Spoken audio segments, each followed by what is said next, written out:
सोर सोर EM मोनखो गोबाङा नेनानै दंमोन रायजो राजाफ्रा गाव गावनि समस्थियाव गाव गावनि जिल्लायाव सोर साबैसेया EM सायख'जाखो मा मायाव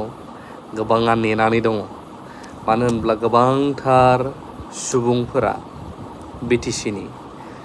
जे नैबे गोदान सरकारखौ सायख'फिनबाय बे सोरनिबा इन्डिभिजुवेलनि नङा गासैनिबो स्ट्रंगेस्ट पावार आं खौरांखौ फुल आपडेट होनो थांगासिनो दं रायजोफोर दिनै 5th नैबे MCLAफोरनि साफ्रोमबोनि अथ टेकिं बा समायखेरा लानाया बे जाफुंसारलांबावबाय गोबां खौरां बिजोङाव खौरांखौ नोंथांमोना नुदों जानांगौ बेनि भिडिअ नैबे गेजेरावनो आं मोनसे स्पेसियेल भिडिअ होदेरबावनो सानो थांनाय मासाव गोबाङा लोगो मोनाखै गोबाङा माने अभार जानानै दा बेखायनो थाबैनो साननैनि गेजेरावनो साननै नंबा सानसेनि गेजेरावनो नोंथांमोना जायफ्रा प्रब्लेम दङ दायो बे भिडिअआ नोंथांमोननि थाखाय आं लाबोफिनबाय शेयारबो खालामनो हागोन बेनि सिगां आं गोदानै नैबे फार्मासि गोबां पपुलारबो जागासिनो दं बाव फैलायबाय मोजां खौरां रायजोफोर गासैनिबो दाख्लैहाय अभार पेसेन्ट जानायनि थाखाय बे जाय निमहान्सनि टप डक्टर सार्जन निउर'नि बेखौ गोबाङा नायजाजोबनो मोनाखैमोन एबार फिन फैफिननो थांबावगासिनो दं टाइमा गैला नैबे दाननिनो बेनि 11 अर्थात 11 थारिखआव उल्था नुबायदां फ्रन्ट केमेराजों लानायखाय मेडिकिउराव फैनो थांगासिनो दं बे फार्मासियावहाय आं गोबां बार खिथाबाय ओरैनिफ्राय फैयोब्ला देबोरगावनिफ्राय फार्स्ट गेट मोनगोन नै मेडिकेल कलेज बेसरगावनि क'क्राझार बिनि सेरावनो सिदा नै मेडिकिउर फार्मासि बेयावहाय बे डक्टरा फैनो थांगासिनो दं दानिफ्रायनो बुकिं खालाम आं कन्टेक्ट नाम्बारखौ होगासिनो दङ इभेन मेडिसिननो मा होनो गुबुन मेडिसिनफ्रालाय फार्मासिफोरनिफ्राय जेसेबां मेडिसिन दङ खमसिनाव जाहाथे मोननो हायो नोंथांमोना बाव फैनानै लांफैबानो जाबाय बेखौहाय प्लानिं लागासिनो दङ टप क'क्राझाराव बयनिफ्राय देरसिन फार्मासि बानायलांनो आरो नैबे डक्टरा जाय फैगोन आरिन्दम काकाति मा बेमार नायगोन आं साइडआव होनानै होगासिनो दङ नै नायजोब एनि प्रब्लेम निउर' बेजोंहाय जानाय रोदानि प्रब्लेम सानाय सुनाय उन्दुनो हायै मोजां जानो हायै मोजां उन्दुनो हायैनि थाखाय गोबां प्रब्लेम जालांनाय एक्सेट्रा बेमार बिनि नोंथांमोना बाव ट्रिटमेन्टखौ मोननो हागोन आरोबाव मेसिन दाख्लैबो आं बुंदोंमोन 1 crore मोनसे मेसिन लाबोदों होननानै दा जायफ्रा थाबैनो लिमिटेडल' एबार बुकिं लाखागोन थाबैनो कन्टेक्ट खालाम बुकिं खालामदो फैदो 11 थारिखआव डक्टराबो नायफैगोन ओमफ्राय मा ट्रिटमेन्ट खालामनांगौ बेखौ खिथालांजोबसिगोन डक्टरा दानिफ्रायनो फुल आपडेट मोननो कन्टेक्ट खालामखादो आरो जायफ्रा हास्लाबा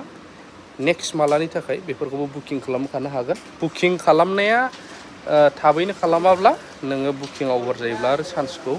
मोननाय नंलालाय गोबां बिदिनो प्रब्लेम जानानै दं जोंना खायफा स्ट्रक जानानै गोलैनानै थानाय खायफा स्ट्रक जाहां मोननाय प्रेसार अभार जानानै बायदिसिना प्रब्लेम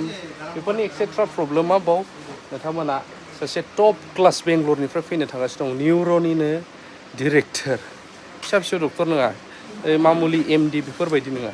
टप डिरेक्टर बे डक्टरा फैनो थांबावगासिनो दङ 11 थारिखआव बेयाव बे फार्मासियाव फैनानै नोंथांमोना बे खाबुखौ लानो हागोन आरोना दानिया फैदो गुबुन मोनसे भिडिअ थांसैलाय आं खिथाखानो गोसो जायो जोंहा सौरभ दङ सौरभनाव कन्टेक्ट खालामनो हागोन आरो बिशाल दङ बिशालनियाव बर'नि रायज्लायहरनो हागोन मोननैबो नाम्बारखौ आं होनानै होखाबाय इभेन एसामिसावबो कन्टेक्ट खालामनो हागोन सौरभ दङ बे आरो बेखिनियानो रायजोफोर आं गोबाव खालामला थांनोसै मानगोनां रायजोफोर उन्दैनिफ्राय लानानै गेदेरसिम दा नोंथांमोना नैबे भिडिअखौ नुनो मोनबाय बिनिफ्राय आं दायो मोनसे स्पेसियेल आपडेट आं दहायनो बुंखादोंमन अथ टेकिं डेआव गोबां जायगानि गोबांफोरा नेगासिनो दङ सोर EM मोनखो दा EM मोननायनि गेजेरावबो गोबांथार जों नै दहाय लिस्ट मैया दहाय भाइराल जागासिनो नाथाय नैबेफोरो जेनुइन नङा रायजोफोर दिनै समायखेरा लानाया जाखांजोब्बायथ' बेखौहाय माखासे मेम्बारफोरल' मिथियो बांद्रायबो नङा माखासे जोबोद खम चिफ सारनिफ्राय लानानै आरो माखासे सानैसोल' होनबाबो गोरोन्थि जानाय नङा दासिमबो फ्रेश